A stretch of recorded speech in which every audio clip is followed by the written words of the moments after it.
আমি যখন 7টার সময় 7টা থেকে 7:30টার মধ্যে আপনার এইখানে দরজাটা প্রথমে খুলেছে? এই দরজাটা ভেঙেছে। এখানে একটা থান ইট দিয়ে দরজাটা ইয়ে করেছে। এই যে এই জায়গাটা দেখেছেন তো, ছেঁচে দিয়েছে, ছেঁচা রয়েছে এই জায়গাটা, এখান দিয়ে ভেঙে ঢুকেছে।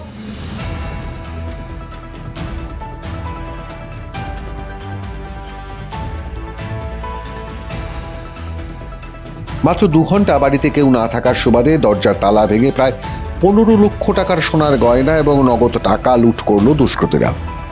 ঘটনায় সর্বশান্ত গোটা পরিবার। নদিয়ার শান্তিপুর ঢাকাপাড়া 1 নম্বর রামগোপাল সেন স্ট্রিট এলাকার ঘটনা।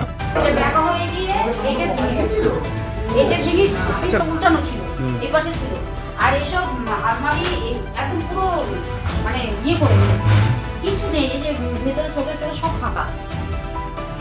আবার উপরে ঘরও গিয়েছে, মানে সারা বাড়িতে তাণ্ডব করেছে। আমি ধরুন প্রতিদিন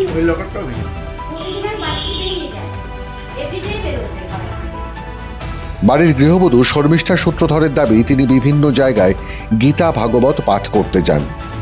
এদিন সন্ধ্যেতেও পাশের পাড়ায় ভাগবত পাঠ করতে গিয়েছিলেন তিনি। বাড়িতে এসে দেখেন ঘরের দরজার তালা ভাঙা। ভেতরে ঢুকতেই চক্ষু চড়ক গাছ হয়ে যায় তাঁর।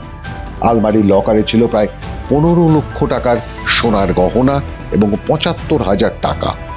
বিয়ের জন্য এই গহনা বাড়িতে এনেছিলেন তিনি। দুষ্কৃতীরা সমস্ত লুট করে চম্পট দিয়েছে।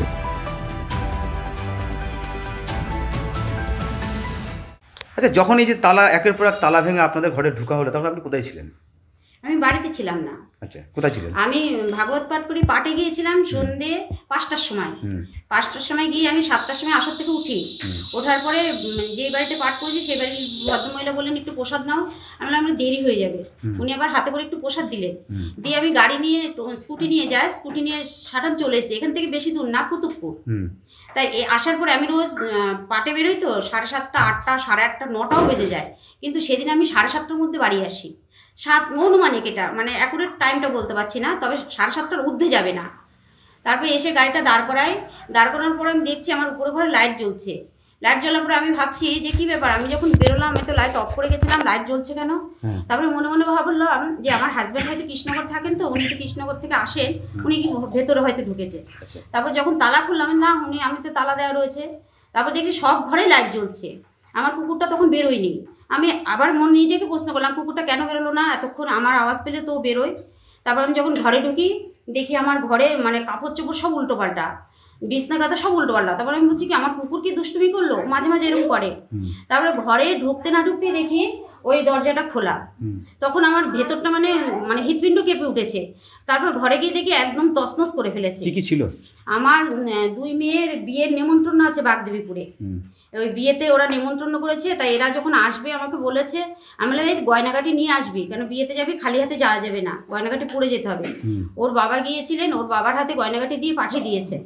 এবার সেই গয়নাগাটি ছিল মেয়ের 2 জোড়া শাখা বাঁধা, পলা বাঁধানো, সবই সোনার। হ্যাঁ, সবই সোনার। নেকলেস, সোনার চেন, মটন মালা, 4 জোড়া কানের দুল, 4টে আংটি এবং রূপোর জিনিস ছিল 8 থেকে 9 ভরি মতো। আর কিছু?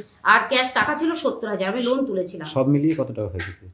ধরুন যা সোনা গয়না গেছে তার থেকে 10 থেকে 15 লাখ টাকার মধ্যেই মতো হবে। সবকিছু কি আলমারিতে ছিল? আলমারিতে ছিল। মানে আজকে বিয়ে এই বাগদেবীপুরে বিয়ে, মানে ওরা একটা দিনের জন্য গয়নাগাটিটা আলমারিতেই ছিল। কি সন্দেহ করছেন কিছু? মানে এটা কোনো সত্যি? এরা বাইরের লোক না, এটা তো শিওর। আমার বাড়িতে এরকম মোটরসাইকেল, সাইকেল, আমরা বাড়িতেই ছিলাম, গেট ভেঙে নিয়ে গেছে। কি চাইছেন এখন? চাইছি অপরাধী শাস্তি হোক, আর কিচ্ছু না। বর্তমান পরিস্থিতিতে সর্বশান্ত এই পরিবার।